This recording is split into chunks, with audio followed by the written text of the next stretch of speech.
Bonjour. Formidable, vous me connaissez par cœur. Quelle joie d'être avec vous aujourd'hui pour un deuxième épisode sur cette grande question, femmes et ministère. Femmes et ministère, quand on pense en tant qu'évangélique à ce sujet, deux passages de la Bible nous viennent à l'esprit. C'est ces deux passages que je projette, que les femmes se taisent dans les églises, car il ne leur est pas permis d'y parler, et que la femme s'instruise en silence avec une entière soumission. Je ne permets pas à la femme d'enseigner ni de dominer l'homme, qu'elle demeure dans le silence. Pendant longtemps, ces deux versets, Amen, c'est la parole de Dieu. C'est la parole de Dieu.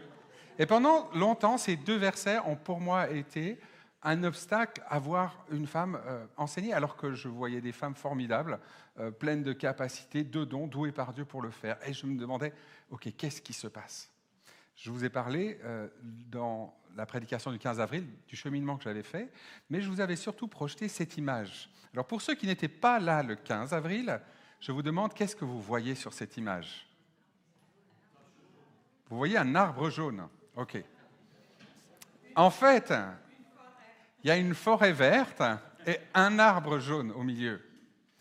Quand on réfléchit aux femmes dans le ministère, dans les différents ministères chrétiens, en particulier dans celui de pasteur, d'enseignante, eh bien, souvent, on est face à une image comme ça. Et ce qu'on voit, c'est ces deux versets que j'ai projetés. Cet arbre jaune, c'est ces deux versets que les femmes se taisent, je ne permets pas à la femme d'enseigner. Et c'est comme si, avec cet arbre jaune, on avait résumé toute la forêt. C'est l'arbre qui cache la forêt. Alors, le 15 avril, pour ceux qui n'étaient pas là, vous pouvez aller voir la vidéo, j'ai décidé de vous parler de la forêt uniquement. Je n'ai pas parlé de cet arbre jaune. J'ai parlé de toutes ces femmes qu'on voit dans le Nouveau Testament, on pourrait aussi faire l'Ancien Testament, mais qui s'engagent pour Dieu, pour Jésus, et qui exercent plein de ministères différents. On voit que ces femmes sont montrées comme des exemples de foi, comparées aux disciples de Jésus, qui souvent sont un peu à la ramasse derrière, qui sont des témoins de Jésus, mais qui sont aussi appelés aux côtés des hommes, ensemble, ce n'est pas l'un ou l'autre, mais ensemble, apôtres, prophétesses, et aussi des femmes enseignantes. On le voit dans ces textes. Mais il y a cet arbre jaune. Et je vous avais dit, pour vous faire venir aujourd'hui, qu'aujourd'hui, j'allais parler de l'arbre jaune. Alors me voilà avec 20 minutes pour traiter de deux textes parmi les plus difficiles de la Bible.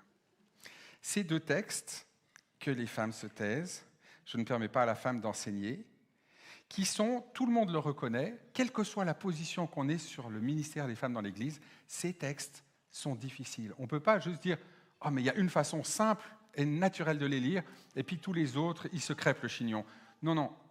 Si on est sérieux en affaires, quelle que soit la position, quand on creuse ces textes, on a des problèmes.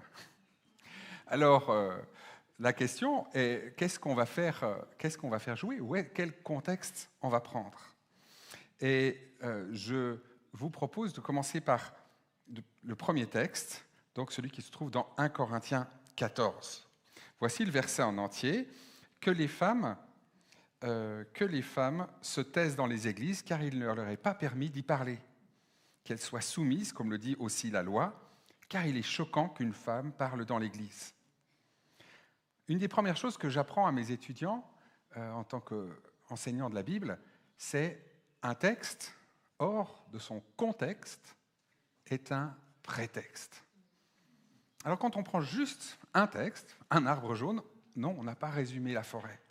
Alors on a vu le grand contexte de tout le Nouveau Testament, mais maintenant regardons le contexte de ce texte-là. Qu'est-ce qu'il y a avant ? Qu'est-ce qu'il y a après ? De quoi nous parle ce chapitre 14 de la première lettre de Paul à l'église de Corinthe ?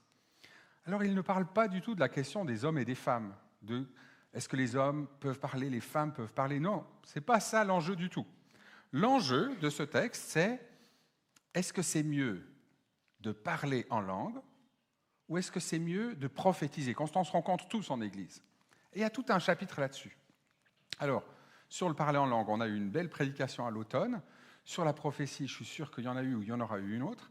Je ne vais pas parler de ces thèmes-là maintenant, mais simplement vous dire qu'à Corinthe, c'était un peu la fight.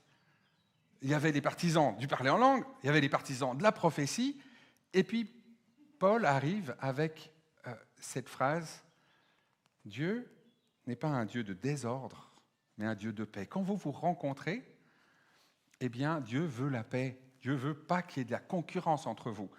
Et il va essayer de démêler les chevaux de cette question, l'un ou l'autre, l'un et l'autre, comment ? Et Paul va dire, celui qui parle en langue, c'est très bien. Il se construit lui-même.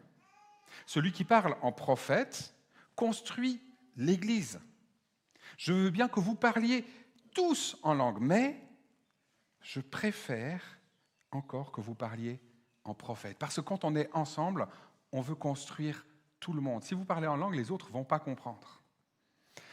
Il va continuer en disant ceci. Admettons que l'Église entière se rassemble et que tous parlent en langue. S'il survient de simples auditeurs, des non-croyants, ne diront-ils pas que vous êtes fous ? C'est possible, hein ? En revanche, si tous parlent en prophète et qu'il survient un non-croyant ou un simple auditeur, il est confondu par tous, il est jugé par tous, les secrets de son cœur deviennent manifestes. Alors, tombons face contre terre, il adorera Dieu en déclarant « Dieu est réellement parmi vous ». Voilà la question qui se pose dans ce chapitre, et on voit que pour répondre à cette question, Paul va utiliser plusieurs arguments. Le premier argument, c'est un argument, on peut dire, interne, de dire interne à l'Église. Qu'est-ce qui est le plus avantageux pour vous à l'interne ? C'est plus avantageux qu'il y ait des prophéties parce que tout le monde va pouvoir en profiter. Et puis l'Église va se construire. Et puis il y a un deuxième argument, c'est un argument externe. S'il y a quelqu'un qui débarque, qu'est-ce qui va se passer ? Eh bien, pour le témoignage à l'extérieur, il vaut mieux aussi là la prophétie. Parce que vous n'allez pas passer pour des fous, mais les gens vont être confrontés et puis vont pouvoir se tourner et reconnaître que Dieu est réellement là. Vous remarquez, il y a deux types d'arguments. Un argument de l'édification à l'intérieur, que tout le monde puisse grandir, et puis un argument du témoignage vers l'extérieur. Voilà la thématique de ce chapitre. Et on en arrive à notre passage, où, après avoir établi ce principe, Paul arrive à la pratique. Il va dire, que faire alors, mes frères et sœurs, quand il parle de mes frères, c'est mes frères et sœurs dans ces passages, lorsque vous vous réunissez, chacun ayant un cantique, un enseignement, une révélation, une langue, une interprétation, que tout soit constructif pour l'édification. Si l'on parle en langue, 2 ou 3 fois, tout au plus, et à la suite, qu'il y ait aussi quelqu'un qui interprète. S'il n'y a pas d'interprète, qu'on se taise dans l'Église, qu'on parle pour soi-même et pour Dieu. Quant aux prophètes, que 2 ou 3 parlent et que les autres jugent. Si un autre assistant a une révélation, que le premier se taise. En effet, vous pouvez tous parler en prophète, un par un, pour que tous soient instruits et encouragés. Les esprits des prophètes sont soumis aux prophètes, car Dieu n'est pas un Dieu de désordre, mais un Dieu de paix, comme dans toutes les églises des saints. Que les femmes se taisent dans les églises, car il ne leur est pas permis d'y parler, qu'elles soient soumises, comme le dit aussi la loi. Si elles veulent apprendre quelque chose, qu'elles interrogent leur mari à la maison, car il est choquant qu'une femme parle dans l'église. On voit bien 3 ici applications. Et remarquez dans tout ce passage l'importance de chacun, tous, les autres. Il y a une diversité. Et comme je le disais avant, quand il s'adresse aux frères, en fait, c'est une façon de parler, mais c'est frères et sœurs. Donc il dit, voilà, tout le monde peut parler, et puis tout à coup, il semble qu'il va s'adresser juste aux femmes. Quand il parle de prophétie, 3 chapitres avant, il parle de femmes qui prophétisent. Donc quand il est en train de dire aux prophètes 2 ou 3 parlent, les autres jugent, c'est hommes et femmes qui sont appelés à prendre la parole. Alors comment mettre ça ensemble avec ce passage qui continue, que les femmes se taisent dans les églises, car il ne leur est pas permis de parler? Est-ce que c'est certaines femmes ou toutes les femmes? Est-ce que c'est les femmes de Corinthe ou toutes les femmes de tous les temps? Est-ce que c'est certaines paroles ou toutes les paroles? Continuons à explorer le contexte. Vous voyez que le verbe « se taire » apparaît à plusieurs reprises, à 3 reprises. Il dit d'abord, s'il y a un parler en langue mais qu'il n'y a pas d'interprète, qu'on se taise. C'est le même verbe. S'il y a plusieurs qui prophétisent, et puis qu'il y a quelqu'un d'autre qui a une révélation, que le premier se taise. Puis après, il va dire que les femmes se taisent. Dans chacun de ces cas, pourquoi est-ce qu'on doit se taire? On doit se taire pour que tout le monde puisse être édifié. Parce que le parler en langue sans interprétation, eh bien, ça n'édifie pas tout le monde. Une prophétie qui est réprimée, parce qu'un prophète prend toute la place, eh bien, on manque de cette diversité. Puis là, tout à coup, on a ce verbe, ce texte difficile qui dit que les femmes se taisent. Si on veut être cohérent, ce silence qui est demandé aux femmes, c'est un silence qui est demandé pour que tout le monde puisse être édifié. Alors, de quoi est-ce qu'on parle? Quelle forme de silence? La suite du passage peut nous aider à mieux y voir. Regardez, visiblement, ces femmes doivent se taire parce qu'elles veulent apprendre des choses et elles posent des questions, elles interrogent. Donc, ce qu'on peut imaginer, le plus probable, en essayant de reconstruire, c'est qu'on est face ici à une situation où certaines femmes, il s'agit juste de femmes mariées ici, vu qu'elles doivent interroger leur mari, interrompent l'enseignement dans l'Église avec leurs questions. Et puis empêchent la communauté d'être enseignée. Pourquoi est-ce que j'ose aller si loin dans mon interprétation? Est-ce que je me fais juste des idées? C'est parce que ce verbe se taire se retrouve chaque fois avec le même rôle. On doit se taire, pas parce que c'est pas bien de parler, il ne faut pas parler, non. C'est pour que tout le monde puisse en profiter. Alors visiblement, il y a ici des personnes, il se trouve que c'est des femmes, qui empêchent que tout le monde soit enseigné. Pourquoi alors Paul ne dit pas simplement que ceux qui posent des questions la ferment un peu? Pourquoi il dit les femmes? C'est quand même un petit peu sexiste cette histoire-là. Pourquoi est-ce qu'il vise les femmes? Et puis, vous remarquez, après, il dit, si elles veulent apprendre quelque chose, qu'elles interrogent leur mari à la maison. Alors, ce qui est intéressant de voir, c'est le statut des femmes à l'époque par rapport à la formation et à l'enseignement. Et si on creuse un petit peu, qu'on regarde dans le contexte juif ou grec, on se retrouve face à une situation d'une extrême inégalité. Les femmes sont très très peu formées. Toute la formation, elle va sur les hommes. Et dans la Bible, ce qu'on voit, dans ces deux passages qu'on traite, dans ces deux passages, Paul dit que les femmes s'instruisent. Que les femmes s'instruisent. Là, si elles veulent s'instruire ou apprendre quelque chose, dans l'autre passage, qu'elles s'instruisent en silence. Mais il y a une volonté de la formation des femmes, ce qui est déjà un changement par rapport à la culture.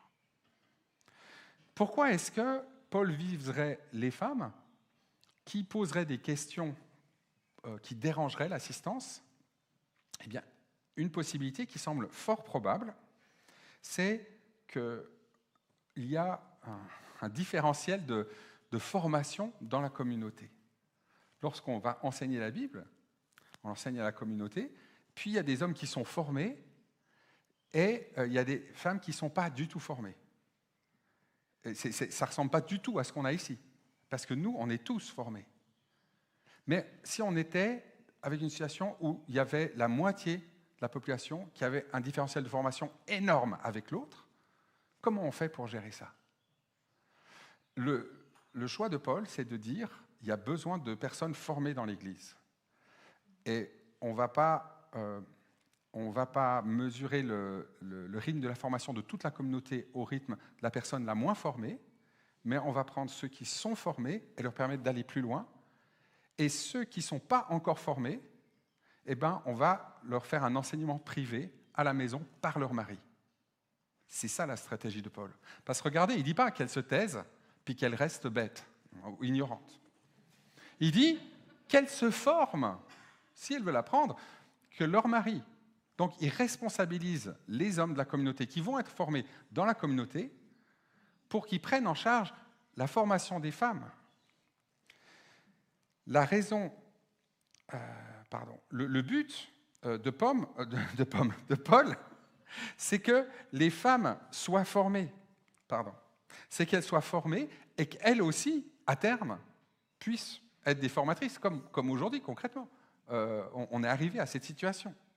Et on voit ici aussi deux niveaux. Il y a un niveau interne, un argument interne de dire, s'il y a ces femmes mariées qui posent sans cesse des questions, ça va interrompre l'ordre du culte, et donc, solution à court terme, qu'elles se taisent. Solution à long terme, qu'on les forme, parce qu'une fois qu'elles seront formées, elles pourront participer et ça ne gênera plus. Puis un autre aspect, c'est que, à l'époque, quand on voit les traités de rhétorique de l'époque, c'était extrêmement mal vu qu'une femme mariée interrompe un homme qui est en train de prendre la parole. Culturellement, c'était ultra choquant. Voilà, dans notre culture, on a l'habitude de poser des questions, de s'interrompre, mais dans d'autres cultures, on n'interrompt jamais le prof quand il parle. C'est interdit. Alors quand moi je vais former dans ces cultures, c'est un peu compliqué, parce que je ne m'arrête jamais. Voilà. Mais voilà, il y a des cultures de formation. Et là, dans cette culture-là, une femme qui interrompt un homme, c'est ultra choquant. Et donc, si quelqu'un débarque et voit des femmes qui commencent à interrompre des hommes, ça va les repousser. C'est l'argument externe aussi, voilà, je me suis gouré. C'était la slide d'avant. Voilà. La raison externe, le témoignage, la raison interne, l'édification. Heureusement que ma femme mariée ici m'a interrompu. Vous voyez, elle a fait ce qu'il fallait. Donc le principe de Paul à appliquer aujourd'hui, parce qu'on n'est plus dans la même situation. Dieu n'est pas un Dieu de désordre, mais de paix. Si, lorsqu'on se rencontre, des personnes vont interrompre la prédication, les témoignages en posant des questions dont la majorité connaît la réponse, et puis ça empêche d'avancer, eh bien on va leur dire, merci de garder le silence, on va vous briefer à l'extérieur. Allez rencontrer un pasteur, une sœur, un frère, qui va vous former pour qu'après, vous puissiez participer. C'est top. Mais pour l'instant, comme il y a ce différentiel très important de formation, eh bien, merci de garder le silence. C'est un peu plus franc ce que dit Paul, mais je pense que c'est une interprétation qui tient compte du contexte général de la Bible, et puis aussi du contexte de ce passage. Je vais arriver maintenant au deuxième texte, que la femme n'enseigne pas. C'est le seul endroit dans le Nouveau Testament, ou même dans la Bible, où il est écrit formellement que la femme n'enseigne pas. Il y a un passage, c'est celui-là. Il y a un seul passage. Et puis il y a plein d'autres passages où on voit des femmes qui font plein de trucs. Alors, comment interpréter ce passage-là à la lumière de toute la Bible ? De nouveau, on va reprendre le contexte pour ne pas interpréter un texte hors de son contexte. Voilà ce que dit Paul dès le verset 8. C'est pas la bonne référence ? Pardon, c'est 2 Timothée 2, 8. Je souhaite donc que les hommes prient en tout lieu, en élevant des mains saintes, sans colère ni discussion. De même aussi que les femmes, vêtues de manière décente, avec pudeur et modestie, se parlent non pas de tresses d'or, de perles, de toilettes somptueuses, mais d'œuvres bonnes, comme il convient à des femmes qui se prétendent pieuses. Que la femme s'instruise en silence avec une entière soumission. Je ne permets pas à la femme d'enseigner ou de dominer l'homme, qu'elle demeure en silence. En effet, Adam a été façonné le premier, Ève ensuite, et ce n'est pas Adam qui a été trompé, c'est la femme qui, trompée, s'est rendue coupable de transgression. Elle sera néanmoins sauvée en devenant mère si elle, au pluriel, demeure dans la foi, l'amour et la consécration avec modestie. Je vous avais dit que c'était difficile ? Tout le monde se casse les dents sur ces versets. Première chose, j'ai oublié, vous mettre même le texte, c'est encore plus dur. Première chose, je ne comprends pas pourquoi les traducteurs ont choisi de mettre en silence ici, parce que partout ailleurs dans la Bible, ce mot-là est traduit par paisiblement. Que nous puissions mener une vie paisible, dans le même chapitre. Ce n'est pas une vie silencieuse, c'est une vie paisible. Alors je me permets d'écrire paisiblement, parce que ça change quand même vachement la donne. Qu'on apprenne tranquillement, paisiblement, ou en silence. C'est pas tout à fait pareil. On a ici une tension entre ce verset de Paul, « Je ne permets pas à la femme d'enseigner », et puis des exemples du Nouveau Testament. J'en ai pris 3. Par exemple, dans le livre des Actes, Apollos, un docteur, un homme, se met à parler avec assurance dans la synagogue. Après l'avoir entendu, Priscille et Aquilas, donc un couple, et Priscille est nommée en premier, le prirent avec eux et lui exposèrent plus exactement la voix de Dieu. Donc ici, on a un enseignant qualifié qui est enseigné par un homme et une femme. On devrait dire par une femme et un homme, si on respecte le sens du texte. Donc clairement, là, il y a un enseignement. Deuxièmement, par exemple en Colossiens 3,16, où Paul parle à toute la communauté. Vous pouvez reprendre le passage en contexte, c'est vraiment toute la communauté, hommes et femmes. Après, il va parler aux femmes seules, aux hommes seuls, etc. Que la parole du Christ habite en vous avec toute sa richesse, enseignez-vous et avertissez-vous en toute sagesse, les uns les autres. Et puis Paul lui-même, dans la deuxième lettre à Timothée, « Ce que tu as entendu de moi, dit-il à Timothée, confie-le à des humains, anthropos, c'est les humains, ce n'est pas des hommes, dignes de confiance, qui seront capables, à leur tour, de l'enseigner à d'autres. » L'enseigner à d'autres. Donc on voit dans ces 3 textes que des femmes sont incluses dans un ministère d'enseignement. Alors comment est-ce qu'on arrive à ce « je ne permets pas à la femme d'enseigner » ? Comment comprendre ce passage ? Ce que je vous propose comme lecture, c'est que la question que traite Paul ici, ce n'est pas si les femmes enseignent, mais comment les femmes enseignent.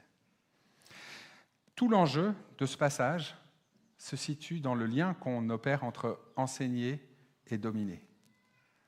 Est-ce que c'est des choses différentes ? Je ne permets pas à la femme d'enseigner, je ne permets pas à la femme de dominer, ou est-ce que c'est je ne permets pas à la femme d'enseigner en dominant ?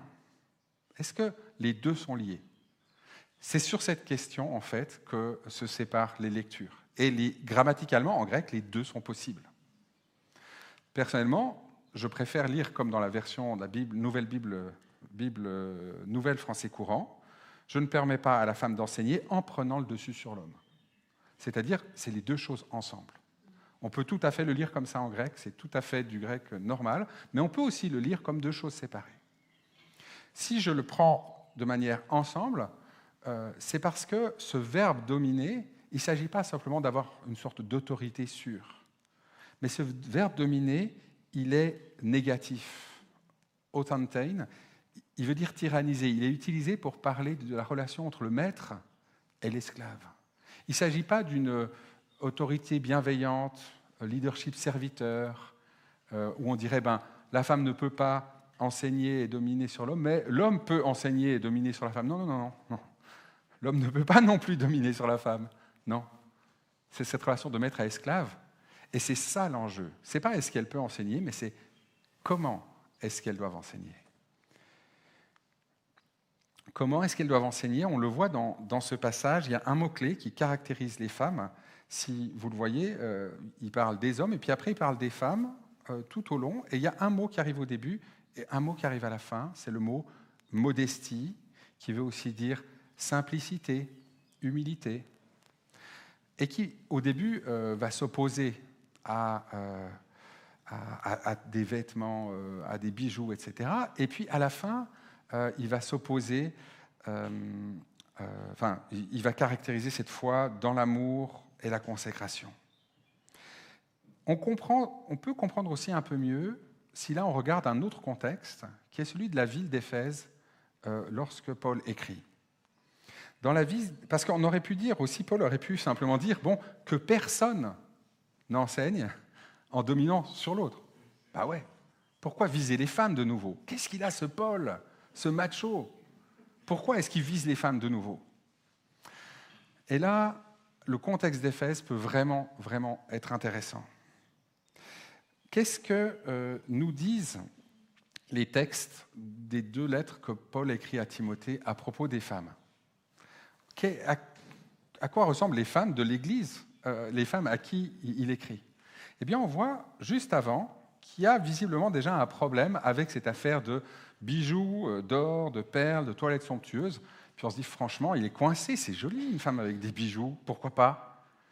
Mais quand on regarde un peu plus près ces bijoux, en fait, à l'époque, tout le monde ne porte pas de l'or, des tenues somptueuses. Il ne s'agit pas simplement de se faire belle.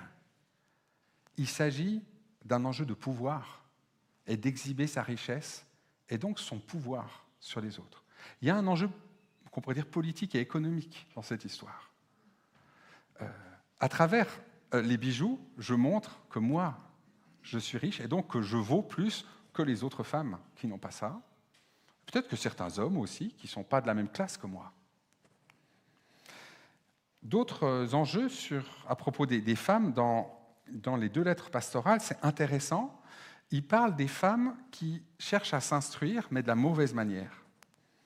D'abord, il parle de jeunes veuves qui cherchent à s'instruire en courant dans les maisons, non contentes d'être oisives. Si elles sont oisives, visiblement, c'est qu'elles doivent avoir de l'argent qui vient de quelque part. Peut-être qu'elles sont riches, ça le texte ne le dit pas. Elles sont bavardes, se mêlent de tout, parlant de ce dont il ne faudrait pas parler, etc. Il ne s'agit pas de dire que toutes les femmes sont comme ça, ce n'est pas du tout ce que Paul dit. Il dit qu'il y a certaines femmes qui se conduisent comme ça, et franchement, reprends-les, ça ne va pas, ce n'est pas bon. Ce type d'instruction, ce n'est pas bon. Et remarquez que de nouveau, ce comportement qui est dénoncé, il est lié à un enseignement. Dans la 2e lettre à Timothée, c'est encore plus clair, il y a des faux enseignants qui s'introduisent dans les maisons pour prendre dans leur filet des écervelés, bon, voilà, la traduction vaut ce qu'elle vaut, chargés, non mais c'est un mot compliqué en grec, mais effectivement ça ressemble un peu à ça, chargés de péchés et agités par toutes sortes de désirs, toujours en train de s'instruire, de nouveau l'enseignement, sans jamais pouvoir arriver à la connaissance de la vérité.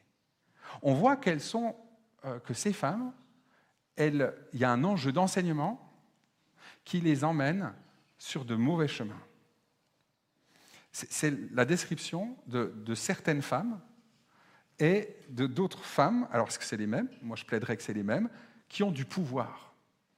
Et si on regarde à quoi ressemble Éphèse au 1er siècle, c'est une ville un peu spéciale parce qu'au centre, il y a le culte d'Artémis, avec cette Artémis tombée du ciel, c'est sa statue qui est dans le temple, et c'est des femmes de la haute société qui sont les prêtresses du temple.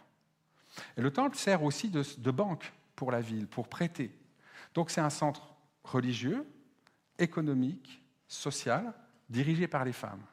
Et en cela, Éphèse est assez différent des autres villes de l'Empire parce qu'il y a des femmes qui ont autant de pouvoir que les hommes dans les hautes classes de la société. Et vraiment un grand pouvoir. Alors imaginons que ces femmes, vêtues d'or, etc., débarquent dans l'Église avec des enseignements comme on a vu avant. Eh bien, tout à coup, le texte prend un autre relief. Si on regarde en plus la mythologie d'Artémis, Artémis était la fille de Zeus et Leto, enfin, la mythologie d'Artémis, et avait un frère qui était né juste après elle, Apollon. Il y avait une guerre entre les deux, et Artémis disait « mais je suis supérieur parce que j'ai été formé en premier ». Et voilà que Paul, juste après, dit « ah, mais rappelez-vous, c'est Adam qui a été formé en premier. Donc, votre histoire de former en premier, donc supérieur à, ben, vous n'êtes pas à la bonne source. » Artémis était aussi vue comme la personne... Merci pour l'ambiance musicale. Ça veut dire que je dois m'arrêter? Non? Peut-être pas. Ah non, bon anniversaire, Nicole. Voilà. Artémis était aussi invoquée autour de la maternité, pour sauver les femmes de la maternité. Est-ce que le message ici, c'est de dire non, Artémis ne justifie pas que les femmes dominent les hommes. Non, Artémis n'est pas celle qui va vous sauver de la maternité, mais c'est Dieu qui va vous sauver quand vous avez un accouchement difficile. Ce sont des hypothèses, parce que ce texte est compliqué pour tout le monde. Et ce que Paul dirait, ce que je propose, c'est arrêter d'utiliser l'enseignement pour essayer de dominer les uns sur les autres, en particulier les femmes sur les hommes. Vos idées sont fausses et vous vous faites séduire comme Ève a été séduite. Enseignez, oui, bien sûr, mais en étant un exemple de service, de modestie, de simplicité, pas en exhibant votre pouvoir, vos bijoux, vos faux enseignements. Ce serait la manière dont je vous propose de comprendre ce passage. Alors maintenant, qu'est-ce qu'on fait? Je voudrais revenir à ces textes en vous rappelant, je ne l'ai peut-être pas dit que ces 2 textes étaient difficiles. Alors attention de ne pas fonder toute notre conception sur ces 2 textes-là. Rappelons-nous qu'il s'agit d'un arbre dans la forêt. Et regardons l'ensemble de l'Écriture, découvrons la richesse des femmes engagées dans l'Écriture, des ministères variés que Dieu a donnés aux femmes. Et aujourd'hui, alors que ces textes ont fait du mal pendant des siècles, et particulièrement dans nos églises, qui ont bridé les femmes qui avaient reçu un appel de Dieu, engageons-nous pour les femmes. Soutenons-les parce que, malgré les beaux discours comme j'ai aujourd'hui, il y a une culture qui est très forte et très lourde. Alors, encourageons les femmes, soutenons-les, favorisons-les, je dirais, pour que, on puisse bénéficier de toute la richesse que Dieu veut donner à son Église. Parce qu'il ne s'agit pas d'être les femmes contre les hommes contre les femmes, mais de servir ensemble avec toutes les richesses que Dieu nous a données. Merci beaucoup.